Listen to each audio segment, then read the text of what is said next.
कैसे बना माता लक्ष्मी का वाहन? पौराणिक कथा। लुप्त हो रहा है उल्लू। पश्चिमी मान्यता अनुसार किस व्यक्ति को मूर्ख बनाना अर्थात उल्लू बनाना कहा जाता है? इसका यह मतलब कि मूर्ख व्यक्ति को उल्लू समझा जाता है, लेकिन यह धारणा गलत है। उल्लू सबसे बुद्धिमान निशाचरी प्राणी होता है। उल्लू को भूत और भविष्य का ज्ञान पहले से ही हो जाता है। उल्लू को भारतीय संस्कृति में शुभता और धन संपत्ति का प्रतीक माना जाता है। हालांकि अधिकतर लोग इससे डरते हैं। इस डर के कारण ही इसे अशुभ भी माना जाता है। अधिकतर यह माना जाता है कि यह तांत्रिक विद्या के लिए कार्य करता है। उल्लू के बारे में देश विदेश में कई तरह की विचित्र धारणाएं फैली हुई है।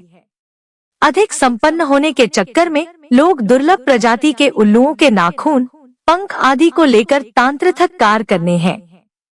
कुछ लोग तो इसकी दीपावली की रात को बलि भी चढ़ाते हैं, जिसके कारण इस पक्षी पर संकट गहरा गया है।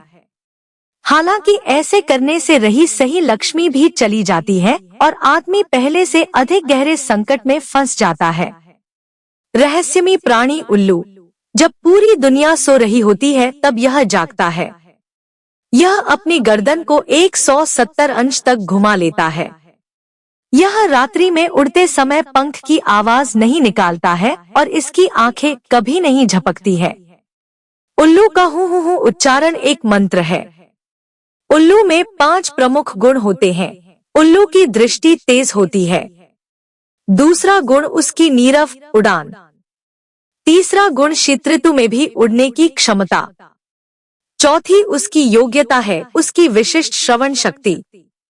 पांचवी योग्यता अति धीमे उड़ने की भी योग्यता। उल्लू के ऐसे ऐसे गुण हैं जो अन्य किसी पक्षियों में नहीं है। उसकी इसकी योग्यता को देखकर अब वैज्ञानिक इसी तरह के विमान बनाने में लगे हैं।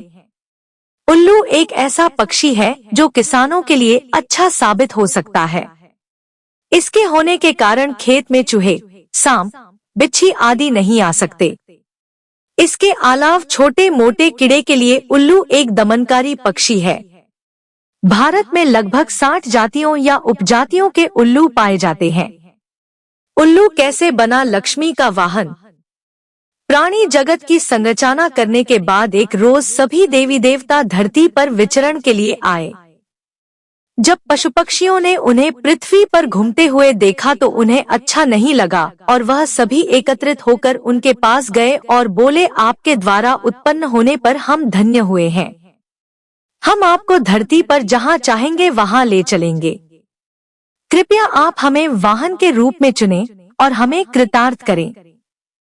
देवी देवताओं ने उनकी बात मानकर उन्हें अपने वाहन के रूप में चुनना आरंभ कर दिया। जब लक्ष्मी जी की बारी आई तब वह असमंजस में पड़ गई किस पशु पक्षी को अपना वाहन चुने। इस बीच पशु पक्षियों में भी होड़ लग गई कि वह लक्ष्मी जी के वाहन बने।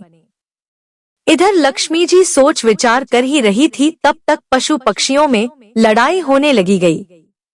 इस पर लक्ष्मी जी ने उन्हें चुप कराया और कहा कि प्रत्येक वर्ष कार्तिक अमावस्या के दिन मैं पृथ्वी पर विचरण करने आती हूँ। उस दिन मैं आप में से किसी एक को अपना वाहन बनाऊंगी।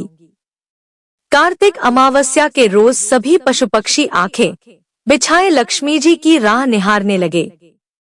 रात्रि के समय जैसे ही लक्ष्मी जी धरती पर पधारी, उल्लू ने अंधेरे में अपनी तेज नजरों से उन्हें देखा और तीव्र गति से उनके समीप पहुंच गया और उनसे प्रार्थना करने लगा कि आप मुझे अपना वाहन स्वीकारें। लक्ष्मी जी ने चारों ओर देखा, उन्हें कोई भी पशु या पक्षी वहां नजर नहीं आया, तो उन्होंने उल्लू को अपना वाहन स्वीकार कर लिया। तभी से उन्हें उलूक वाहिनी कहा जाता है।